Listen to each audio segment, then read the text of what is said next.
Hello students and very very welcome to all of you. बहुत बहुत स्वागत है आप सभी का जनरल अवेयरनेस की इस क्लास में कौटिल्य आईएएस के ऑनलाइन प्लेटफॉर्म पर, है ना। तो हम क्या पढ़ रहे थे? हम पढ़ रहे थे कल महंगाई। क्या पढ़ रहे थे? महंगाई। इन्फ्लेशन पढ़ा हमने, राइट। कल का लेक्चर जो था वो इन्फ्लेशन के ऊपर था। जिन लोगों ने नहीं देखा एक बार जाके देख लो, क्योंकि आगे की चीज़ें उसी से क्लियर होने वाली हैं, ठीक है। तो इन्फ्लेशन जो है वो क्या होता है ये हमने देखा, राइट। इन्फ्लेशन के टाइप्स क्या हो सकते हैं, उसके स्टेप्स क्या हो सकते हैं, किस स्पीड वाइज इन्फ्लेशन जो होता है वो कैसे इंक्रीज होता है, राइट। जिसमें हमने क्या देखा? वॉकिंग इन्फ्लेशन देखा, क्रीपिंग इन्फ्लेशन देखा, वॉकिंग इन्फ्लेशन देखा, और क्या देखा? रनिंग इन्फ्लेशन देखा, और हाइपर इन्फ्लेशन भी हमने देखा, ठीक है। और हमने क्या देखा कि भाई इन्फ्लेशन में और क्या क्या, तो हमने देखा कि डिमांड पुल इन्फ्लेशन क्या होती है, मतलब डिमांड से जो खींच के चली आती है। सेकेंड हमने देखा कॉस्ट पुश क्या होती है। फिर हमने देखा प्राइसिंग पावर इन्फ्लेशन जो होती है वो क्या होती है। तो इस तरीके से हमने टाइप्स देखे थे कुछ, है ना। विथ एग्जांपल हमने इनको समझा था। और हमने कुछ टर्म्स देखे थे। टर्म्स में हमने क्या देखा था? इन्फ्लेशन देखा था, डिफ्लेशन देखा था, डिसइन्फ्लेशन देखा था, है ना। ये तीनों देखे थे।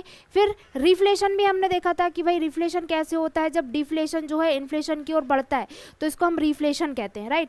ये चीज़ भी हमने देखी थी। स्टैगफ्लेशन क्या होता है हमने ये भी देखा था, है ना। तो कल जो है हमने कहाँ तक कवर कर लिया था? कल हमारा हो गया था पूरा, कल हमारा हो गया था कि महंगाई को नियंत्रित कैसे किया जाए, कैसे आगे बढ़ना है। आज का हमारा जो टॉपिक है वो होने वाला है मेजर, मतलब कि हम महंगाई को मेजर कैसे करें, ठीक है। महंगाई को मापेंगे कैसे, किस चीज़ के थ्रू, कौन से ऐसे हमारे पास टूल हैं जिन टूल के थ्रू हम क्या करते हैं? महंगाई को मेजर करते हैं, महंगाई को मापते हैं, है ना। तो महंगाई का मापन आप कह सकते हैं मेजरमेंट ऑफ इन्फ्लेशन, ठीक है। बात कहाँ आती है? Measurement of inflation. क्या? मेजरमेंट। मेजरमेंट हम इसको कैसे करेंगे, ठीक है। बात आती है मेजरमेंट की, तो जैसा कि आप सभी जानते हैं कि महंगाई को मेजर करने के लिए हमारे पास क्या है? हमारे पास दो इंडेक्स जो मेनली हमारे पास हैं। क्या क्या? WPI और CPI, राइट। WPI मतलब होलसेल प्राइस इंडेक्स, वही मैं बात करूँ CPI की मतलब कंज्यूमर प्राइस इंडेक्स की बात हो रही है, ठीक है। अब ये WPI और CPI जो है एक दूसरे से कैसे डिफरेंस है, इनमें क्या फ़र्क होता है, क्या नहीं होता है, वो हम देखते हैं, ठीक है। देखो एक चीज़ तो आती है PPI, जिसको हम बोलते हैं प्रोड्यूसर प्राइस इंडेक्स। क्या बोलते हैं? Producer price index. एक होता है WPI, जिसको हम क्या बोलते हैं? होलसेल प्राइस इंडेक्स, ठीक है। और एक होता है CPI, जिसको हम बोलते हैं कंज्यूमर प्राइस इंडेक्स, ठीक है। तीन चीज़ें हैं, और ये तीनों ही चीज़ें जो है एक दूसरे से अलग है, ठीक है। मैं बात करूं इसकी तो ये हो जाता है प्रोड्यूसर प्राइस इंडेक्स, ओके, है ना। ये हो जाता है होलसेलर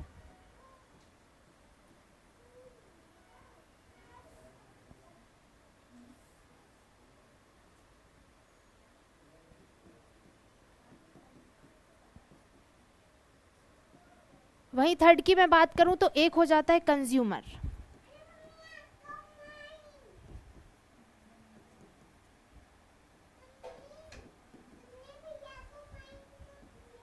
ठीक है। अब तीन चीज़ें हैं हमारे पास, तीन इंडेक्स है हमारे पास। एक है प्रोड्यूसर प्राइस इंडेक्स ए से, एक है होलसेल प्राइस इंडेक्स, और एक है कंज्यूमर प्राइस इंडेक्स, ठीक है। अब देखो प्रोड्यूसर होता कौन है? प्रोड्यूसर बेसिकली होता कौन है? प्रोड्यूसर मतलब किसी भी चीज़ के प्राइमरी सेक्टर की बात हो रही। इकोनॉमी में बेसिकली तीन सेक्टर जो हैं, बेसिकली 5 होते हैं, बट अगर मैं बात करूं मेन, तो मेजर जो होते हैं वो 3 होते हैं, प्राइमरी, सेकेंडरी और टर्शरी। जिसमें अगर मैं प्राइमरी की बात करूं तो सारे प्रोड्यूसर मतलब वो चीज़ें जो हम डायरेक्ट क्या है नेचर से लेकर आ रहे हैं। जो लोग हमारे लिए नेचर से डायरेक्ट चीज़ें लेकर आ रहे हैं, मतलब हमें रॉ मटेरियल दे रहे हैं, वो क्या होंगे? हमारे प्रोड्यूसर्स होंगे। वहीं मैं बात करूं होलसेल, वहीं मैं बात करूं नेक्स्ट सेकंड जो है, जिसमें क्या होता है? मैन्युफैक्चरिंग होती है। हमारे पास रॉ मटेरियल आ जाता है तो रॉ के बाद हम उसकी क्या करते हैं? मैन्युफैक्चरिंग करते हैं कि नहीं करते, राइट। तो मैन्युफैक्चरिंग, ठीक है। और एक थर्ड पार्ट होता है जिसको हम बोलते हैं सर्विस, जहां पर सारी क्या आती है? सर्विस सेक्टर, ठीक है। ऐसे 3 सेक्टर्स हैं, ठीक है, इकोनॉमी में। तो जब मैं बात करती हूँ प्रोड्यूसर की, तो प्रोड्यूसर मतलब क्या होता है कि वो जो प्रोड्यूस कर रहा है। तो प्रोड्यूस कौन करता है? मेनली जो होता है जिसको हम बोलते हैं फार्मर। क्या बोलते हैं? फार्मर। फार्मर मतलब किसकी बात हो रही है? किसान की। अब यहाँ देखो कि कैसे प्रोड्यूसर प्राइस इंडेक्स जो है वो आगे की चीज़ों को अफेक्ट करता है। देखो प्रोड्यूसर प्राइस इंडेक्स में किसको मेजर करेंगे हम, बेसिकली प्रोड्यूसर्स को, मतलब अपने किसानों को मेजर करेंगे, ठीक है। अब किसानों को हम मेजर कैसे करेंगे, तो देखो प्रोड्यूसर प्राइस इंडेक्स में एक किसान है, मान के चलो एक किसान है, ठीक है। अब ये एक किसान है, इसने क्या उगाया है, गेहूं उगाया है। क्या बताओगे आप कि हाँ चलो गेहूं उगाया है, क्या उगाया, मान लेते हैं गेहूं उगा लिया, ठीक है, जिसको हम बोलते हैं वीट, ठीक है। अब इसने क्या उगाया, वीट जो है वो बोया है, हम कह सकते हैं कि बोया है अपने खेत में, ठीक है। अब नेक्स्ट बात करूं मैं तो लास्ट ईयर मतलब 2024, ठीक है, और 2025 के बीच में डिफरेंस क्या आता है, इसकी जो महंगाई दर है वो कैसे मापता है ये। तो देखो अब किसान ने गेहूं बोया, तो आप मुझे ये बताओ कि गेहूं की बोहनी या फिर वीट को जो उसने बोया है उसके लिए उसको लगेगा क्या। देखो इसका रॉ मटेरियल क्या होगा, बीज, क्या लगेगा इसको, रिक्वायरमेंट क्या होगी बीज की। फिर सेकंड क्या हो, यानी कि सीड की बात करूं, ठीक है। नेक्स्ट होगा पेस्टिसाइड्स, ठीक है, पेस्टिसाइड्स मतलब कुछ कीटनाशक होंगे, और खाद वगैरह में इसको पैसा लगेगा। इसके अलावा सिंचाई वगैरह के लिए, बिजली वगैरह के लिए, वो सब चीज़ों के लिए पैसा चाहिए। तो ये सब जोड़ तोड़ के उसने कहा कि भाई मुझे लगा 100 रुपये। कितना लगा, 100 रुपये की लागत मुझे लग गई। क्या, 100 रुपये की लागत मुझे लग गई, 100 रुपये मुझे लगा। लेकिन जब वही चीज़ उसने 2025 में किया, क्या, जब वही चीज़ वो 2025 में कर रहा है, गेहूं वो 2025 में बो रहा है, तो उसके पास जो है इसकी लागत बढ़कर हो गई 120 रुपये। तो वो कहेगा अरे लास्ट ईयर जब मैं ये चीज़ लेकर आया था तो मुझे मिली थी ये 100 रुपये में, मेरी जो गेहूँ बो गई, जो मैंने गेहूँ के लिए रॉ मटेरियल लेकर आया था वो हो गया था 100 रुपीज़ का मेरा पूरा। बट नाउ इस ईयर की अगर मैं बात करूं तो इस ईयर में क्या हो गया, 120 रुपीज़ हो गया। मतलब 20% तक बढ़ गई कि नहीं बढ़ गई, क्या 20% तक बढ़ गई, राइट। तो ये क्या है, एक मेजरमेंट किसका है, प्रोड्यूसर प्राइस इंडेक्स का मेजरमेंट है, ठीक है। अब ये जो चीज़ प्रोड्यूस हो गई है, क्या, ये जो चीज़ का प्रोडक्शन हो गया है, ये जो चीज़ प्रोड्यूस हो गई है, तो अब ये चीज़ किसके पास जाएगी, होलसेलर के पास जाएगी, ठीक है। मैन्युफैक्चर होगा इस चीज़ का, राइट। अब इसको मैन्युफैक्चर करके हमने इसका जो भी सामान हमें बनाना था, अगर हम मैन्युफैक्चर भी करते हैं तो फैक्ट्री तक हमको ट्रांसपोर्ट करना पड़ेगा, राइट। उसके बाद हम अपने होलसेलर के पास जाएंगे, तो जैसा भी है, ठीक है। नेक्स्ट ये चीज़ कहाँ गई भाई, मैन्युफैक्चर हो गया, प्रोडक्ट बन गया, अब ये कहाँ पहुँच गया, होलसेलर के पास। अब जब ये होलसेलर मतलब भाई जो फैक्ट्री से डायरेक्ट जिसके पास सामान आ रहा है, ठीक है, वो क्या होता है, होलसेलर होता है ना। अब होलसेलर को ये चीज़ कितने में पड़ेगी, 100। अब होलसेलर ने कहा, होलसेलर किस चीज़ का प्राइस देगा, किस चीज़ का प्राइस देगा भाई, ट्रांसपोर्ट करवाएगा तो ट्रांसपोर्ट का पैसा लगेगा। किस चीज़ का पैसा लगेगा, होलसेलर को ट्रांसपोर्ट का पैसा लगेगा। बेसिकली इसमें क्या आ जाता है, फ्यूल आ जाता है, टोल टैक्स वगैरह आ जाता है, ठीक है, और बाकी के जो टैक्सेस लगते हैं वो लग जाएंगे, ठीक है। तो अब उन्होंने कहा चलो ठीक है, फ्यूल जो है, फ्यूल का रेट जो है 2024 में जो था वो कितना, मान के चलो 90 रुपीज़ था, बट 2025 तक जब हम पहुँचे तो 110 रुपये हो गया, ठीक है, फॉर एग्जाम्पल। बाकी तो पहले से ये इतना है, ठीक है, फॉर एग्जाम्पल। अब यहाँ पर प्राइस बढ़ गए और ट्रांसपोर्टेशन का प्राइस भी बढ़ गया, क्यों, क्योंकि लेबर का प्राइस भी बढ़ गया भाई, जो ड्राइवर आ रहा है उसका भी तो प्राइस बढ़ जाएगा ना, है ना। तो टोल टैक्स भी बढ़ गया, ठीक है। अब इस सिचुएशन में क्या होता है, इस सिचुएशन में होलसेल प्राइस इंडेक्स में इसकी लागत 2024 में अगर हम मान के चलें कि इसको 150 रुपये लग रहे थे, किसी प्रोडक्ट को, जो बना हुआ प्रोडक्ट है उसको इसके घर तक आने में कितना लग रहा था, 150 रुपये लग रहा था, तो 2025 में आके ये पैसा बढ़कर हो गया 200 रुपये। कितना हो गया, 200 रुपये। तो अब ये क्या बोलेगा कि भाई क्या हो गया, महंगाई बढ़ गई। लास्ट ईयर जब मैं ये चीज़ लेकर आया था तो ये कितने में आई थी, 150 में आई थी, अभी 50 रुपये ज़्यादा की आई है, ठीक है। इस साल मुझे 50 रुपये ज़्यादा लग गए, मतलब क्या हो गया, महंगाई बढ़ गई। महंगाई कहाँ बढ़ी, ट्रांसपोर्टेशन में बढ़ी। कहाँ बढ़ी, ट्रांसपोर्टेशन में, जहाँ पर फ्यूल का जो रेट है वो इंक्रीज़ हो गया, ठीक है। तो इस तरह से होलसेलर के पास भी इफेक्ट पड़ा। अब होलसेलर के पास अफेक्ट हुआ तो नेक्स्ट जो है किसके पास जाएगा, होलसेलर से सामान रिटेलर के पास जाता है। रिटेलर मतलब कंज्यूमर प्राइस इंडेक्स, या इसको हम रिटेल प्राइस इंडेक्स भी कहते हैं। क्या कहते हैं, रिटेल प्राइस इंडेक्स या कंज्यूमर प्राइस इंडेक्स हम इसे कहते हैं, ठीक है। क्या बोलेंगे, रिटेल प्राइस इंडेक्स, ठीक है। अब रिटेल प्राइस इंडेक्स जो है, रिटेल प्राइस, जब चीज़ देखो होलसेलर से डायरेक्ट कस्टमर के पास चीज़ नहीं आती है, कस्टमर से होलसेलर से जाती है रिटेलर के पास। रिटेलर मतलब वो लोग जिनसे हम जैसे लोग जो है सामान खरीदते हैं, राइट। दुकानदार के पास जाते हैं, ग्रोसरी स्टोर जाते हैं, है ना, जनरल स्टोर जाते हैं। तो हम जनरली सामान खरीदने जाते हैं ना, तो वही बात है कि हम किसके पास जाते हैं, रिटेलर के पास जाते हैं। तो वो चीज़ क्या है, रिटेल प्राइस इंडेक्स में काउंट होगी। तो अब जब सामान रिटेलर के पास गया तो यहाँ भी ट्रांसपोर्ट लगेगा। कौन लगवाएगा, रिटेलर लगवाएगा, रिटेलर पैसा लगाएगा। अब उसको 2024 में यही चीज़ पड़ रही थी जो इसे 150 की पड़ रही थी, वो इसे 200 की पड़ गई मान के चलो, ठीक है। और जब 2025 आया तो वो चीज़ इसे पड़ गई 300 रुपये की, ठीक है, पड़ी, ठीक है। क्यों? क्योंकि ट्रांसपोर्ट का रेट बढ़ गया, ठीक है, चीज़ों का रेट यहीं से बढ़ गया, तो इसी ने ज़्यादा में चीज़ें, इसने अपना कॉस्ट भी लगाया। क्यों? क्योंकि इसका ट्रांसपोर्ट का कॉस्ट ज़्यादा लग गया। प्रोड्यूसर ने 2024 से 25 के बीच में देखा कि भाई मुझे इतने पैसे ज़्यादा लगे, तो जब उसे ही ज़्यादा लगे हैं तो वो ज़्यादा तो देगा ही। तो इस तरीके से जो है तीनों इंडेक्सेस के बेसिस पर हम जो है महंगाई को काउंट करते हैं पर ईयर या फिर बेस ईयर को बना के, है ना। अब बेस ईयर होता क्या है, ठीक है। अब ये तो 3 इंडेक्स हमने देखे, जिनमें मेन हमारे पास 2 इंडेक्स होते हैं जो सबसे ज़्यादा मेजर किए जाते हैं, जो सबसे ज़्यादा एग्जाम में पूछे जाते हैं। इनमें 2 है हमारे पास WPI और एक है हमारे पास WPI और एक है हमारे पास CPI। मतलब होलसेल प्राइस इंडेक्स और कंज्यूमर प्राइस इंडेक्स, हमारे पास 2 इंडेक्स हैं, ठीक है। इन 2 इंडेक्स की डिटेल्स हमें पढ़नी है। अब देखो इन इंडेक्सेस को हम मेजर कैसे करते हैं, तो मेजर करने के लिए हमारे पास कुछ तो बेस होना चाहिए, कुछ तो आधार होना चाहिए, किसी बेसिस पर तो हम इसको मेजर करेंगे। तो हमारा जो बेस होता है जिस पर हम इसको मेजर करते हैं, ठीक है, वो होता है हमारा आधार वर्ष, जिसको हम बोलते हैं बेस ईयर। क्या बोलते हैं, आधार वर्ष या बेस ईयर। किसी भी ईयर को बेस ईयर कब कहा जाता है, जब गवर्नमेंट उसको अप्रूव कर देती है एज अ बेस ईयर, ठीक है। अब बेस ईयर हमको चेंज करने की क्यों ज़रूरत है, बेस ईयर बेसिकली होता क्या है, तो देखो कुछ कॉन्सेप्ट नहीं है इसमें, बस छोटी सी एक चीज़ है कि बेस ईयर जो है, बेस ईयर की अगर मैं बात करूं तो बेस ईयर चेंज हमें क्यों करना होता है। तो देखो जब बात होती है 1989 और 1990 के बीच की, राइट, ये हमारा था एक टाइम पर बेस ईयर, राइट। उस टाइम पे हमें क्या क्या नीड थी, उस ईयर में हमारी नीड क्या थी। उस टाइम पर हमारे घर में कैलकुलेटर होता था, क्या होता था, कैलकुलेटर होता था, और क्या होता था, टेप रिकॉर्डर भी होता था, टीवी होता था, टेप रिकॉर्डर होता था, क्या होता था, टेप रिकॉर्डर, और क्या होता था उस टाइम पे, मतलब वो जो पुरानी चीज़ें हैं आप कह सकते हैं, वो सारी चीज़ें होती थी, रेडियो वगैरह होते थे, राइट। घर में इन सब की नीड, इन चीज़ों की ज़रूरत होती थी हमें एंटरटेनमेंट या किसी भी और चीज़ के लिए, ठीक है। अब मैं बात करूं, जब बात आ जाती है अभी 2011-12 की, ठीक है, तो 2011-12 में हमें हमारी नीड चेंज हो गई। क्या चेंज हो गई, नीड। कैलकुलेटर की जगह किसने ले लिया, मोबाइल ने ले लिया। किसने ले लिया, मोबाइल ने ले लिया। वहीं बात करूं टीवी की जगह किसने ले ली, LED ने ले ली, राइट। अब टेप रिकॉर्डर की जरूरत पड़ती है क्या, नीड ही नहीं होती है, ठीक है। सारे रिकॉर्डर के काम कौन करता है, सारे रिकॉर्डिंग की काम हमारा फ़ोन कर लेता है, आधे से ज़्यादा काम तो फ़ोन में ही हो जाते हैं, ठीक है। रेडियो नीड होती है क्या, नहीं होती है। लोग म्यूज़िक सुनने के लिए या फिर न्यूज़ वगैरह सुनने के लिए ज़्यादातर मोबाइल का यूज़ करते हैं, ठीक है।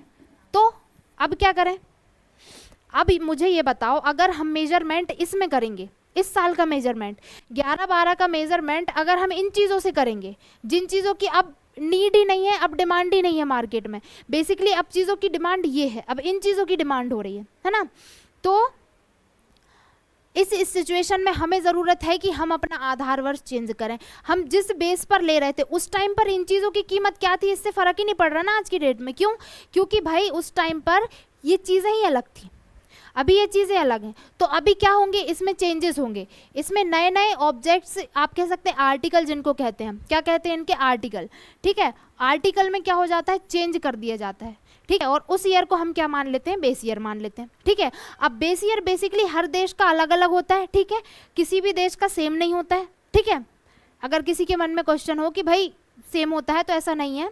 एक साल पहले का भी बेस ईयर बनता है। जितनी जल्दी आपके देश में चेंजेस आ रहे हैं, जितनी जल्दी आपके देश में महंगाई बढ़ रही है, उस हिसाब से क्या होता है, या फिर चीज़ों की जो ज़रूरतें हैं वो चेंज हो रही हैं, उस हिसाब से क्या होता है, बेस ईयर चेंज होता जाता है, ठीक है। तो बेस ईयर जो है वो फिक्स कौन करता है, गवर्नमेंट ऑफ इंडिया। और ऐसा कोई नहीं है कि भाई 5 साल में या 10 साल में ही हम इसको लें, ऐसी कोई रिक्वायरमेंट नहीं होती। एक्चुअल में क्या है, बेस ईयर जो है जब गवर्नमेंट को लगता है कि भाई नीड है अब चेंज करने की, अब चीज़ें बदल चुकी हैं, अब बहुत सारी सिचुएशन जो है वो चेंज हो चुकी है, ठीक है, तो उस सिचुएशन में क्या होता है, बेस ईयर चेंज हो जाता है, ठीक है, ओके, है ना। तो जब गवर्नमेंट को ज़रूरत है तब ये काम होता है ना, अदरवाइज नहीं, ठीक है। ये होता है बेसिकली बेस ईयर, मतलब जिस वर्ष को आधार मानकर अब हमारे यहाँ जो WPI CPI निकाला जाता है वो 2011-12 से मेजर किया जाता है, ठीक है। तो 2011-12 में सोने का दाम कितना था और अभी कितना है, कंपेयर कर लो, उस हिसाब से क्या निकल जाएगी, महंगाई निकल जाएगी कि भाई तब कितनी थी अब कितनी। बट अब गैप बहुत बड़ा है, अब गैप बहुत बड़ा है, इसलिए 2026 से एक नया बेस ईयर आने वाला है, ठीक है। 2026 से 22-23 को नया बेस ईयर बनाया जाएगा, बट अभी जो बेस ईयर है वो 11-12 ही चल रहा है, ठीक है, तो ध्यान रखना है इसको, है ना। ये होता है बेस ईयर। अब हम बात करते हैं किसकी, WPI और CPI की। तो देखो WPI मतलब होलसेल प्राइस इंडेक्स और CPI मतलब कंज्यूमर प्राइस इंडेक्स, ठीक है। अब बेसिकली बात करूं WPI और CPI के बारे में, ठीक है। तो WPI और CPI में चीज़ें कौन कौन सी चीज़ें इसमें काउंट की जाती हैं। तो WPI CPI में बेसिक अंतर जो है वो ये होता है कि WPI जो है इसमें हम बात करते हैं सिर्फ गुड्स की, किसकी बात करते हैं, गुड्स की, मतलब सिर्फ वस्तुओं की बात होती है किसमें, WPI में। जब WPI के आर्टिकल्स देखे जाते हैं तो उसमें सर्विस नहीं होती हैं, सिर्फ क्या होता है, गुड्स होते हैं। और जब मैं CPI के बारे में बात करूँ तो गुड्स और सर्विसेज दोनों के बारे में इसमें बात होती है, किसमें,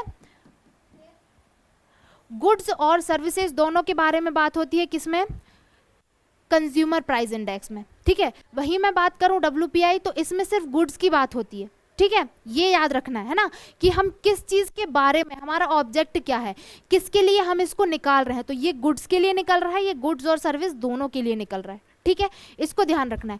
दूसरी चीज़ ये होता है बिजनेसमैन टू बिजनेसमैन, ठीक है, और ये होता है बिजनेसमैन टू कंज्यूमर। अब ये कैसे हम डिफाइन करेंगे कि ये बिजनेसमैन टू बिजनेसमैन होता है और ये consumer to businessman to consumer होता है। तो देखो WPI होलसेल प्राइस इंडेक्स, ठीक है। अब रिटेलर कहाँ जाता है, होलसेलर के पास सामान लेने के लिए, ठीक है। क्या वो उसको कंज्यूम करता है, नहीं करता। क्या वो उसका कस्टमर है लेकिन वो उसका कंज्यूमर नहीं है, ठीक है। वो क्या करता है, जाके कंज्यूमर्स को बेच देता है। तो जब वो होलसेलर से सामान जाएगा, किससे, होलसेलर से सामान कहाँ जा रहा है, रिटेलर के पास, ठीक है, रिटेलर के पास। तो मुझे ये बताओ जब होलसेलर से रिटेलर के पास सामान जा रहा है तो होलसेलर भी एक बिजनेसमैन है और रिटेलर भी एक बिजनेसमैन है, क्या, होलसेलर भी एक बिजनेसमैन है और रिटेलर भी एक बिजनेसमैन है, ठीक है। या फिर प्रोड्यूसर से होलसेलर तक जा रहा है सामान, क्या बात करूं मैं, प्रोड्यूसर से होलसेलर तक जाना है, तो ये भी एक बिजनेसमैन है। प्रोड्यूसर मतलब अडानी अंबानी टाइप के जो लोग जो बड़ी बड़ी फैक्ट्रीज लगा कर बैठे उनकी मैं बात करूं तो उनके पास प्रोडक्शन हो रहा है, वो भी एक बिजनेसमैन है। वो होलसेलर के पास भेज रहे हैं सामान कि भाई तुम्हारे पास ट्रांसपोर्ट होगा तुम आगे भेजो, वो भी एक बिजनेसमैन है। और होलसेलर रिटेलर के पास भेज रहा है, रिटेलर भी एक बिजनेसमैन है। तो बात किसकी करें, यहाँ हो रहे हैं बिजनेस टू बिजनेस जो है यहाँ पर काम चलता है। और यहाँ मैं बात करूँ तो जब ये रिटेलर के पास पहुँच जाता है तो डायरेक्ट किसके पास जाता है, कस्टमर के पास जाता है, कंज्यूमर के पास जाता है, ठीक है, किसके पास जाता है, कंज्यूमर के पास। कंज्यूमर के पास जब रिटेलर से सामान कंज्यूमर तक चला जाता है तो इसका मतलब कि उसका कंजम्पशन हो गया, वहाँ वो सामान जाके ख़त्म हो गया है, ठीक है। अब आगे उसका बिजनेस नहीं होगा, तो कंज्यूमर बिजनेस टू कंज्यूमर, ठीक है। तो CPI में हम इन दो चीज़ों को देखते हैं, वहीं WPI की बात करूँ तो इन दो चीज़ों को देखते हैं, ठीक है। तो कैसे हो गया ये बिजनेसमैन टू कंज्यूमर, ये तो समझ आ गया ना, है ना। अब मैं बात करूं कि भाई इसके दो घटक कौन कौन से होंगे, मतलब कंपोनेंट्स कौन कौन से होते, कौन कौन इसमें इंक्लूड होता है, ठीक है। अब कौन इंक्लूड होगा WPI में, WPI में इंक्लूड होगा कौन, एक तो प्रोड्यूसर इंक्लूड होगा, ठीक है, और एक इंक्लूड होगा होलसेलर, ठीक है, होलसेलर। और अगर मैं बात कर लूँ यहाँ पे तो यहाँ पे कौन इंक्लूड होगा, एक तो इंक्लूड होगा रिटेलर, मतलब किस किस के बीच में कम्युनिकेशन हो रहा है यहाँ पर, और एक होगा कंज्यूमर, रिटेलर और कंज्यूमर, ठीक है। इन दोनों के साथ यहाँ पर काम चलेगा कंज्यूमर प्राइस इंडेक्स में।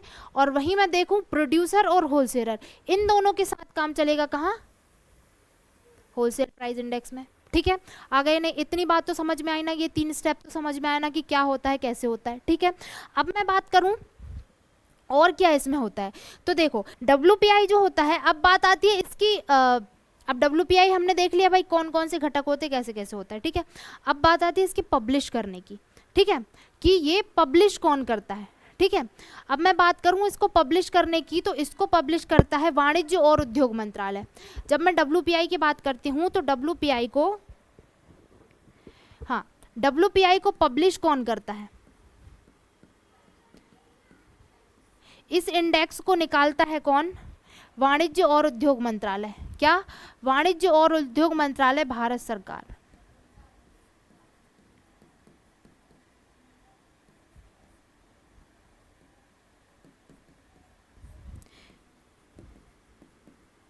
वाणिज्य और उद्योग मंत्रालय मतलब, ठीक है, वाणिज्य और उद्योग मंत्रालय है ना, इसको निकालता है वाणिज्य और उद्योग मंत्रालय।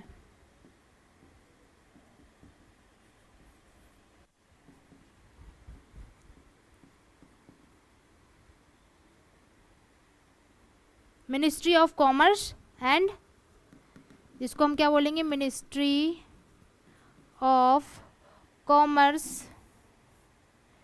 Commerce and industry. ठीक है, ये किसको पब्लिश करेगी, WPI को पब्लिश करेगी। क्वेश्चन आता है एग्जाम में कि WPI को पब्लिश कौन करता है, तो WPI को पब्लिश करता है, इसके अंतर्गत एक और आता है जिसको हम बोलते हैं डिपार्टमेंट फॉर, जिसको हम बोलते हैं DPIIT। क्या बोलते हैं, DPIIT।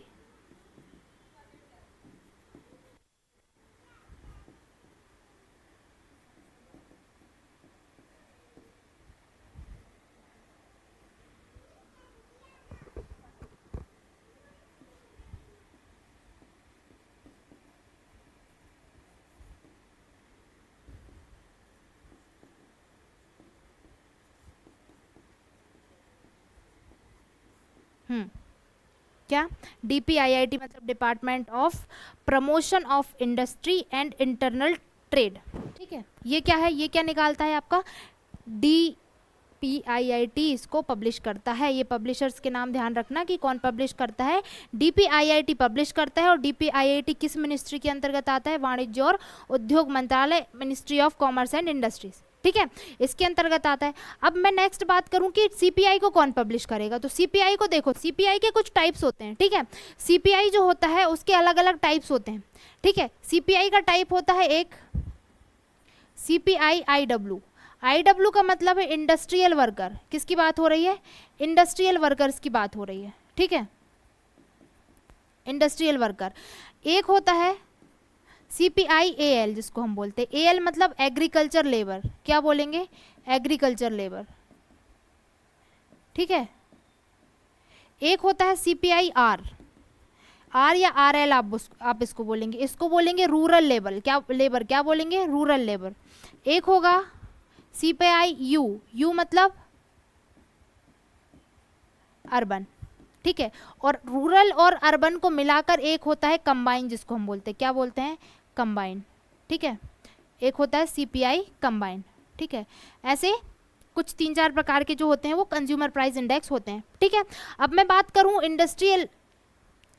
इंडस्ट्रियल लेबर और एग्रीकल्चर लेबर, इन सबको हमने डिफरेंशिएट क्यों किया है, तो देखो भाई कंज्यूमर की बात हो रही है यहाँ पर, होलसेलर की बात नहीं है हो रही है। होलसेलर तो कहीं का भी हो भाई उतने में ही लेकर जाएगा, लेकिन मैं उतनी ही नीड होगी उसकी। ठीक है, और अगर मैं बात करूँ कंज्यूमर की, तो भाई इंडस्ट्रियल अगर वर्कर है तो वो किस बारे में सोचेगा, किन चीज़ों को खरीदेगा, किन चीज़ों को वेटेज दिया जाएगा, यहाँ पर मशीनरीज को वेटेज दिया जाएगा, फ्यूल को वेटेज दिया जाएगा, है ना, ऐसी चीज़ों को वेटेज दिया जाएगा जो इंडस्ट्री के काम में काम आती हैं। नेक्स्ट मैं बात करूं एग्रीकल्चर लेबर मतलब जो एग्रीकल्चर की बात हो रही हो, जिसमें किसकी बात हो रही हो, एग्रीकल्चर। अब इसको क्या चाहिए, पेस्टिसाइड्स चाहिए, बीज चाहिए, खाद चाहिए, सिंचाई चाहिए, बिजली चाहिए, पानी चाहिए, ये सब चीज़ें किसको चाहिए, इसको।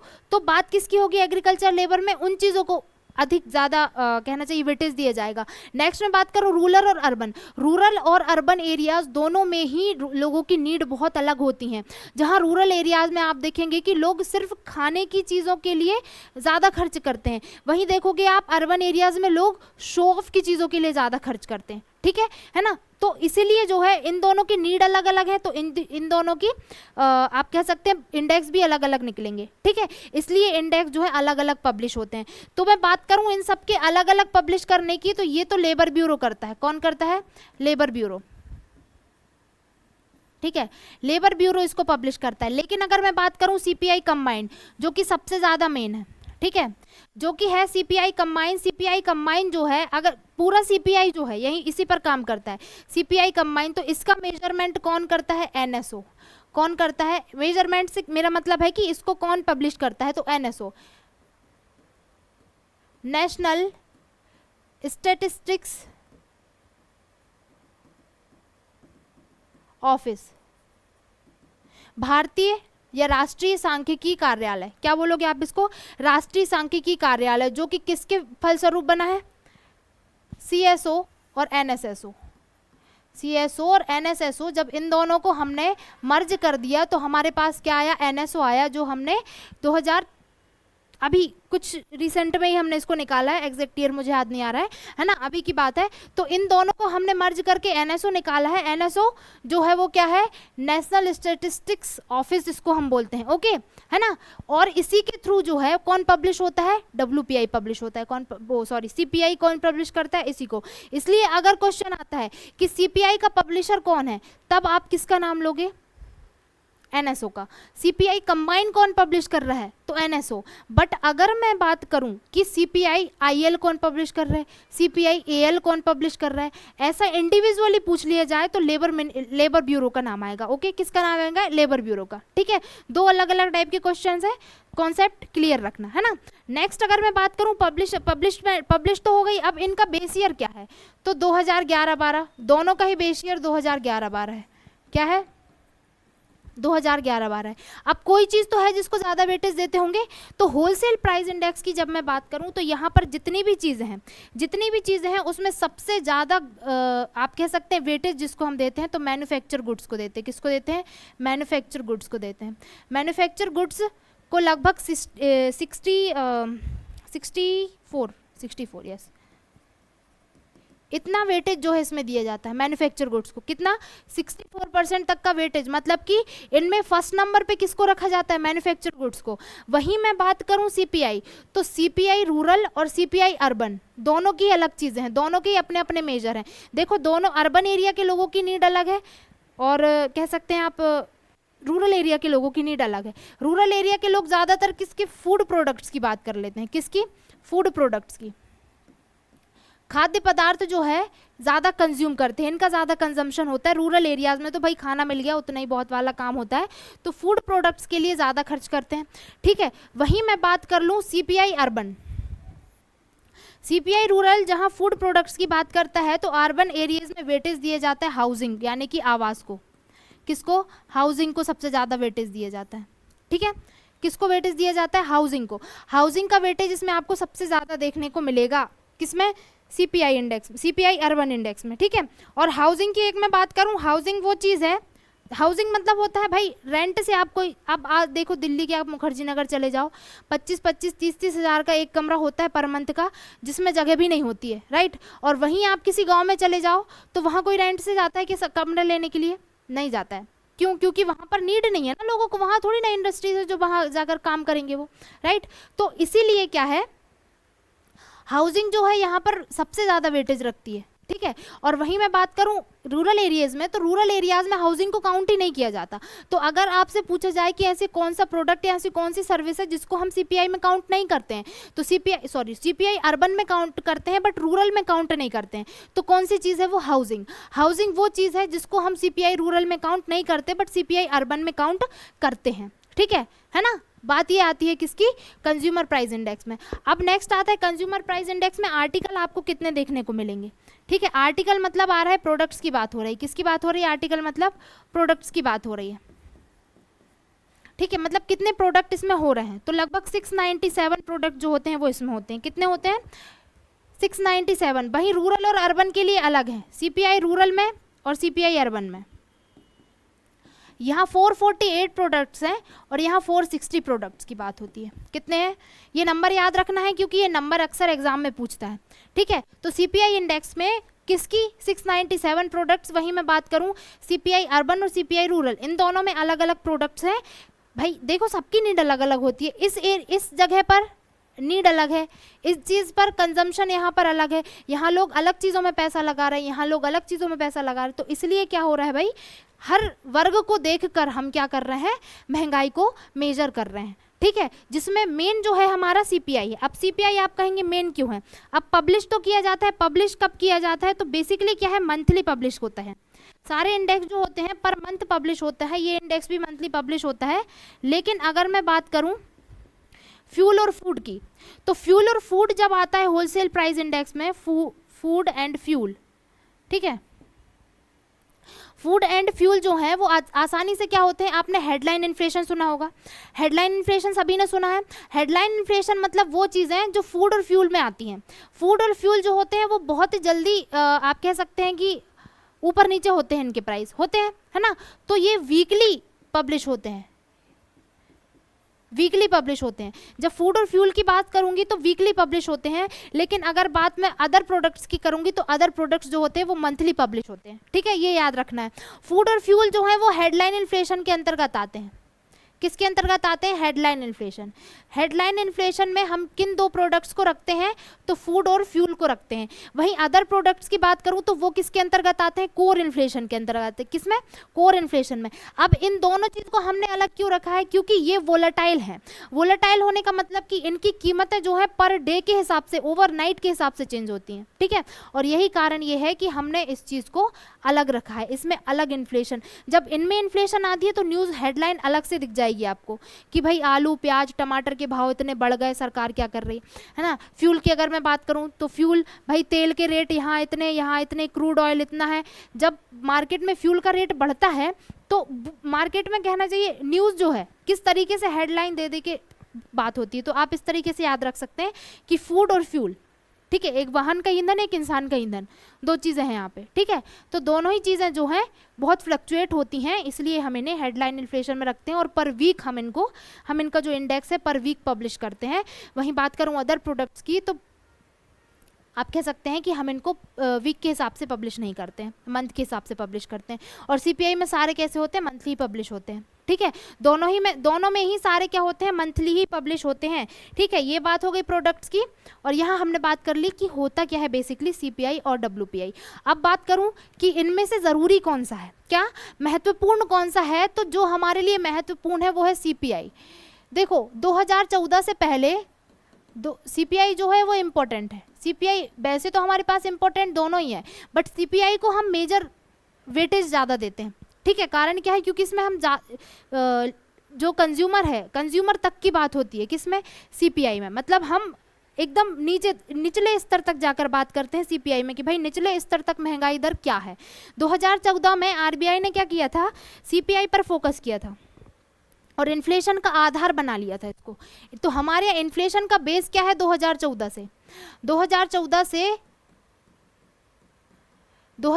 से हमारे यहाँ इन्फ्लेशन का जो बेस है ना वो सीपीआई इंडेक्स है। पहले हमारे पास डब्ल्यूपीआई इंडेक्स को हम मेन लेकर काम करते थे, बट अभी 2014 से आरबीआई ने अपनी स्ट्रेटजीज में चेंज लेकर आया और कहा कि भाई सीपीआई इंडेक्स हमारी महंगाई को सामने से मेजर करने का सबसे मेजर जो है कहना चाहिए एक टूल रहेगा, जिसके थ्रू हम ये देख सकते हैं कि भाई किस एरिया में कितनी महंगाई बढ़ गई, किस एरिया में कितनी महंगाई कम हो गई।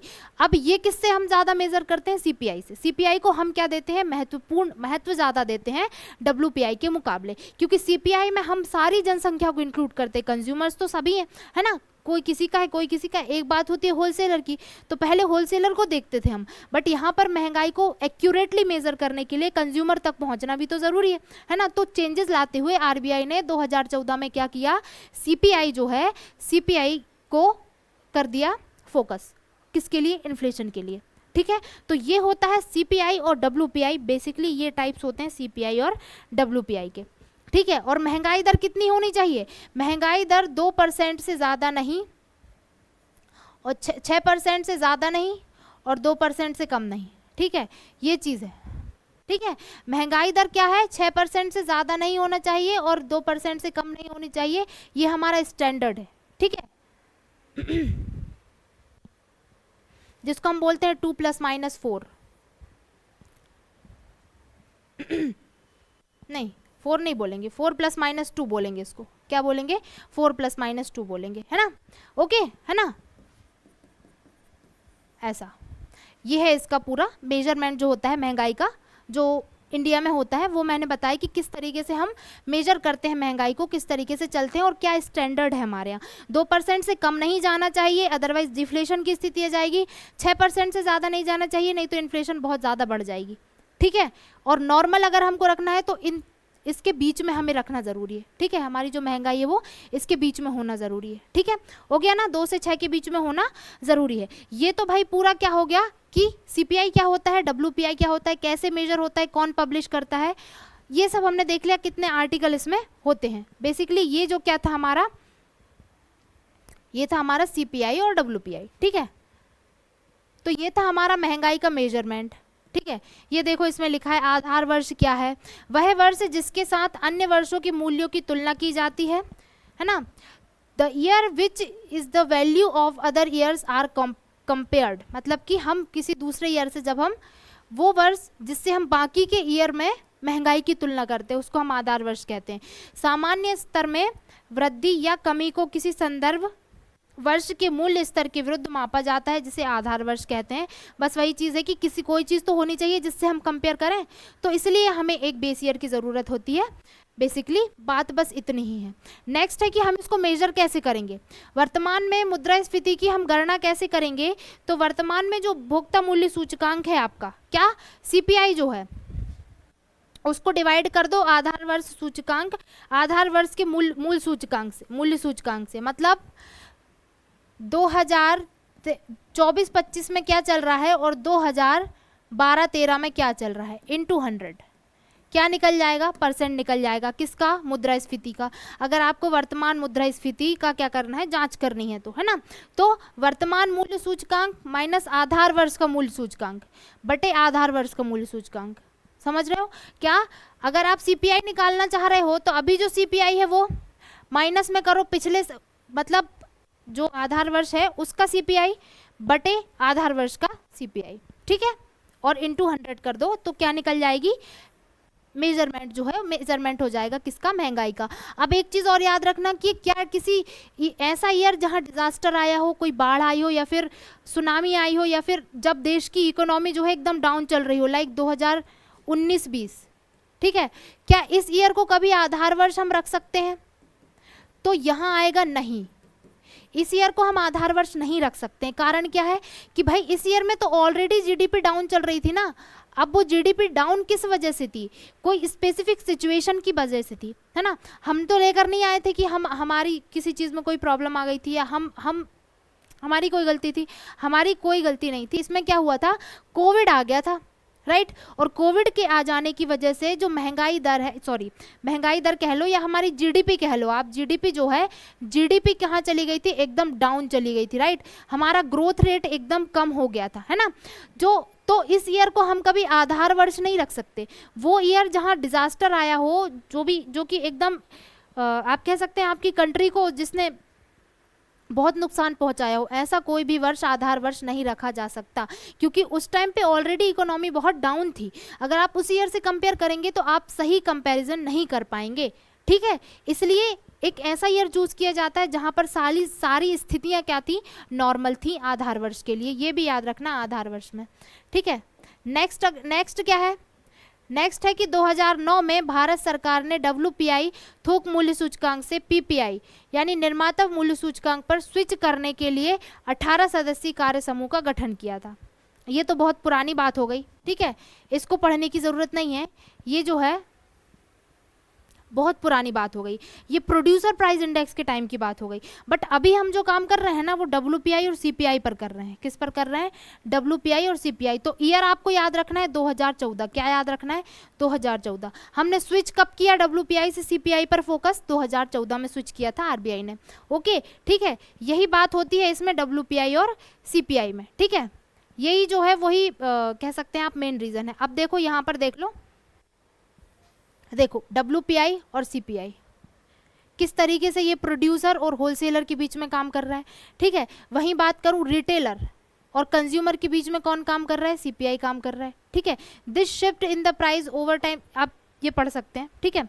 अब ये सारी चीज़ें जो है हमने पढ़ चुका है। मीनिंग क्या होता है पढ़ लिया है, ठीक है। CPI indicates the average change in the price of commodities at the retail level. Retail level मतलब खुदरा, खुदरा मतलब चिल्लर, ठीक है, रिटेल आप इसको कह सकते हैं ना। पब्लिश्ड बाय, कौन पब्लिश करता है ये भी हम पढ़ चुके हैं, है ना। Ministry of statistics and programme implementation, NSO, इसको पब्लिक, एनएसओ के अंतर्गत ये, हाँ ये याद रखना, मॉस्पी जिसको हम बोलते हैं, क्या बोलते हैं, मॉस्पी आप इसको बोलेंगे, ठीक है। ये याद रखना है कि किस मिनिस्ट्री के अंतर्गत कौन पब्लिश करता है, ठीक है। और ये हमने क्या देखा था, डीपीआईआईटी, ठीक है, इसको भी याद रखना, इसका पब्लिशर मॉस्पी है, इसका पब्लिशर डीपीआईआईटी है, ठीक है। ये आता है नेशनल स्टैटिस्टिक्स ऑफिस के अंतर्गत, और ये अब आपका आएगा वाणिज्य और उद्योग मंत्रालय के अंतर्गत, ठीक है। इन्फ्लेशन का मेजरमेंट कैसे होता है, बेस ईयर क्या है, ये सारी चीज़ें जो है वो हम देख चुके हैं, ठीक है, ओके।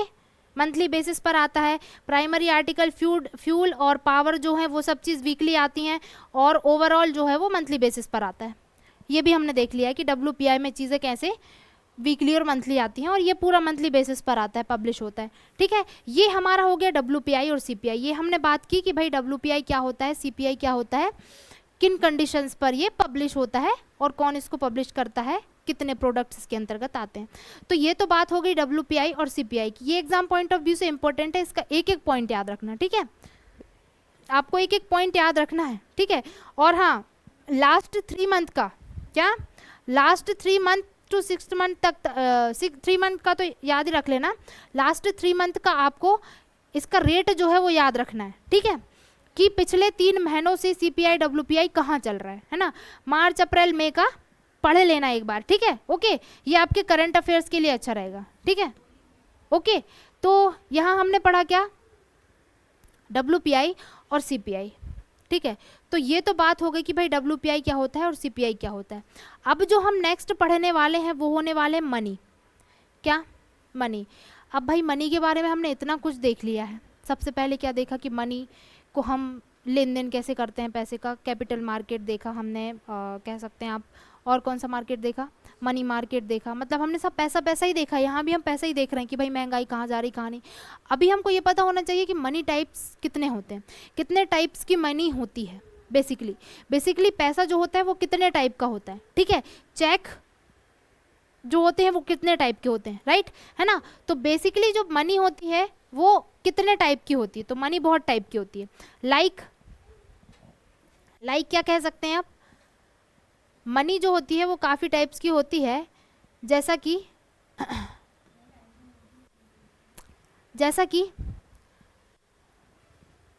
कमोडिटी मनी, नेक्स्ट है फिएट मनी, फिर है फिड्यूशरी मनी, फिड्यूशरी फंड्स जिसको हम बोलते हैं, फिर है कमर्शियल बैंक मनी, फिर है मेटल मनी, फिर है पेपर मनी, फिर है रिजर्व मनी, ठीक है। ऐसे बहुत सारे टाइप्स होते हैं मनी के। तो मनी कितने टाइप की होती है, किस तरीके से वर्क करती है, मनी क्या है, मनी मतलब मुद्रा की बात हो रही है, मुद्रा मतलब जिसके बदले में हम कुछ ले सकते हैं, ठीक है। अब बात करते हैं द्रव्य मुद्रा या बात करते हैं कमोडिटी मनी। तो कमोडिटी मतलब क्या होता है, कमोडिटी का मतलब ही होता है वस्तु। किसकी बात हो रही है, वस्तु की, ठीक है। कमोडिटी मतलब बात हो रही है वस्तु की। वस्तु मतलब वस्तु के बदले वस्तु देना। ऐसा काम कब चलता था, एंशियंट टाइम पर आपने देखा होगा। एंशियंट टाइम में लोग क्या करते थे कि भाई उस टाइम पे पैसे का प्रचलन नहीं था। क्या नहीं था, कि भाई कोई मुद्रा नहीं थी, ठीक है, मुद्रा नहीं थी, तो चीज़ के बदले चीज़ ले लेते थे हम। क्या, कि भाई गेहूँ दे दिया और हमने बर्तन ले लिए, क्या, गेहूं दे दिया और गेहूं के बदले हमने क्या ले लिए, बर्तन ले लिए। या फिर कोई हमें सामान चाहिए है जो मार्केट में हमें अच्छी कीमतों में मिल रहा है, हमको कपड़े चाहिए है, तो कपड़े चाहिए है तो हमने अनाज देकर क्या ले लिए, कपड़े ले लिए। अब इस अनाज में चावल भी आ सकता है, गेहूं भी आ सकता है, ठीक है। इस तरीके से ये चीज़ क्या कहलाती थी, कमोडिटी मनी। मतलब कमोडिटी मनी की अपनी एक वैल्यू होती थी। क्या होती थी, अब आप मुझे बताओ कि गेहूं के बदले आपने बर्तन लिए, ठीक है, गेहूं के बदले आपने बर्तन लिए। अब बर्तन की तो वैल्यू है ही, क्या गेहूं की कोई वैल्यू नहीं है, इस गेहूं की अपनी खुद वैल्यू है, ठीक है। गेहूं की अपनी स्वयं में एक वैल्यू है कि भाई गेहूं जो है वो किन किन चीज़ों के काम में आ सकता है। आप इसको बेच के दूसरी चीज़ खरीद सकते हो, आप इसको बो के खेती कर सकते हो, या फिर आप इस गेहूं का यूज़ जो है वो खाने में कर सकते हो आटा पीस के, राइट। काफ़ी सारे यूज़ हैं इसके, इसका अपना एक यूज़ है कमोडिटी। तो ये एंशियंट टाइम पे ऐसा होता था, और अभी भी बहुत सारे गाँव में ऐसा होता है कि हम क्या करते हैं, वस्तु विनिमय जिसको हम बोलते हैं, क्या बोलते हैं, वस्तु विनिमय, ठीक है। और ये यहीं से जन्मा है, कमोडिटी मनी का कॉन्सेप्ट कहाँ से आया है, वस्तु विनिमय से ही आया है, ठीक है। नेक्स्ट है फिएट मनी। फिएट मनी का मतलब है आपकी स्टैंडर्ड मनी। स्टैंडर्ड मनी आप कह सकते हो, सांकेतिक मुद्रा कह सकते हो आप इसको, ठीक है, जिसका अपना कोई मूल्य नहीं होता, लेकिन हमारी गवर्नमेंट ऑफ इंडिया ने इसको अप्रूव किया है। क्या, गवर्नमेंट ऑफ इंडिया ने इसको अप्रूव किया है, इसलिए हम क्या कहते हैं कि भाई ये क्या है, हमारी मनी है, या फिर इसके बदले कोई चीज़ आ सकती है। अब आप मुझे बताओ, कोई करेंसी नोट है, ठीक है, अब मैं बात करूं किसी करेंसी नोट की, तो आप मुझे बताओ कि 100 रुपए के नोट की क्या कोई वैल्यू है। आप कहोगे हाँ मैडम बहुत कुछ आ जाता है इसमें, लेकिन क्या इसकी अपनी कोई वैल्यू है? वो तो गवर्नमेंट ऑफ इंडिया ने इसको अप्रूव किया है एज ए स्टैंडर्ड मनी। क्या किया है, अप्रूव किया है, गवर्नमेंट ऑफ इंडिया के अप्रूवल, गवर्नमेंट ऑफ इंडिया ने इसको अप्रूव किया है, इसीलिए इसकी वैल्यू है। बट क्या उस कागज की कोई वैल्यू है? नहीं है मैडम, उस कागज की कोई वैल्यू है ही नहीं, है ना। बट यहाँ पे गेहूं की वैल्यू थी, उस कागज का यूज हम किस में करेंगे, अगर उसमें से गवर्नमेंट, अब आज आप मुझे बताओ 1000 के नोट की आज क्या वैल्यू है? आज 1000 का नोट बंद हो गया है, जो कि गवर्नमेंट ऑफ इंडिया ने डिमोनेटाइज कर दिया है, ठीक है। इसके डिमोनेटाइजेशन के बाद हमारे पास 1000 रुपए की क्या वैल्यू बचती है? बताओ, कोई वैल्यू बचती है? नहीं बचती ना, इसको बोलते हैं हम फिएट मनी। नेक्स्ट है हमारा प्रत्यायी मनी, ठीक है, प्रत्ययी मनी होता है एक। नेक्स्ट है commercial bank money. Commercial bank money मतलब जो वाणिज्यिक बैंकों के पास जो मनी है उसको कमर्शियल बैंक मनी, जिसका यूज हम चीज़ों के लेन देन में करते हैं, मार्केट में करते हैं। नेक्स्ट है मेटल मनी। तो मेटल मनी क्यों इंपॉर्टेंट, देखो मेटल मनी क्या है, मेटल मनी मतलब कोई धातु, लाइक लोहा, लोहे के क्या बन रहे हैं, सिक्के बन रहे हैं। तांबा हो गया, पहले तांबे का कांसे की मुद्रा बनाई जाती थी, सोने की मुद्रा बनाई जाती थी, चांदी की मुद्रा बनाई जाती थी। बट आप मुझे बताओ क्या इनकी अपनी कोई वैल्यू थी? बिल्कुल थी। ये मुद्रा होने के अलावा इनकी अपनी खुद की वैल्यू थी, ठीक है। अगर सोने की अशर्फी, एक सोने की अशर्फी में एक एप्पल आ रहा है, मान के चलो उस टाइम की बात कर रहे हूँ, ठीक है, एक सोने की अशर्फी में एक एप्पल आ रहा है, तो एक एप्पल तो उसको मिल जाएगा, दुकानदार को एक सोने की अशर्फी मिल गई। बट इस सोने की अशर्फी का यूज किस किस में हो सकता है? इस सोने की अशर्फी का यूज गहने बनाने में भी कर सकता है वो। इस सोने की अशर्फी को सुनार के पास ले जाके बेच देगा, अच्छा खासा दाम कमा लेगा वो, है ना। तो वही चीज है कि इस मुद्रा का अपना भी एक मूल्य होता है ना, इस पर अंकित मूल्य के अलावा, है ना। नेक्स्ट बात करूं पेपर मनी, तो वही पेपर मनी मतलब वही कागज के पैसे जो हमारे पास अभी हैं, ठीक है। नेक्स्ट बात करूं रिजर्व मनी। रिजर्व मनी होती है, रिजर्व मनी के बहुत सारे टाइप्स होते हैं। रिजर्व मनी क्या होती है? रिजर्व मनी के काफ़ी सारे टाइप्स होते हैं, जिसको हम M0, M1, M2, M3, M4 के नाम से डिनोट करते हैं, और इसके काफ़ी तरीके से हम इसको कैलकुलेट करते हैं, ठीक है। तो एक नैरो मनी होती है, एक ब्रॉड मनी होती है। तो किस तरीके से मनी क्या टाइप होते हैं, ये मैंने आपको बेसिक इंट्रोडक्शन दिया है मनी के बारे में, आपको बताया कि मनी क्या होती है, ठीक है। हमारी नेक्स्ट क्लास में हम पढ़ेंगे कि मनी जो है वो कैसे काम, कितने टाइप की होती है, चेक कितने टाइप के होते हैं। तो मनी और चेक के बारे में हम पढ़ने वाले हैं अपनी नेक्स्ट क्लास में, कि अब इनके बारे में जो डिटेल्स हैं इनकी, वो हम नेक्स्ट क्लास में पढ़ेंगे, ठीक है। इस क्लास में हमने कहाँ तक पढ़ लिया कि भाई ऊपर ओवरव्यू देख लिया कि ये होता है, ठीक है, और CPI WPI देख लिया। नेक्स्ट क्लास में हम चेक और मनी के बारे में पढ़ेंगे, क्योंकि आज का टाइम जो है वो कंप्लीट हो चुका है, ठीक है। अब बाकी का हम जो है वो नेक्स्ट लेक्चर में देखेंगे। तो आज के लिए इतना ही रहने देते हैं, बाकी का हम दूसरे लेक्चर में करेंगे, ठीक है ना। अभी काफ़ी सारा है, क्योंकि ये बाकी का नेक्स्ट लेक्चर में देख लेंगे, ओके, ठीक है। Thank you very much.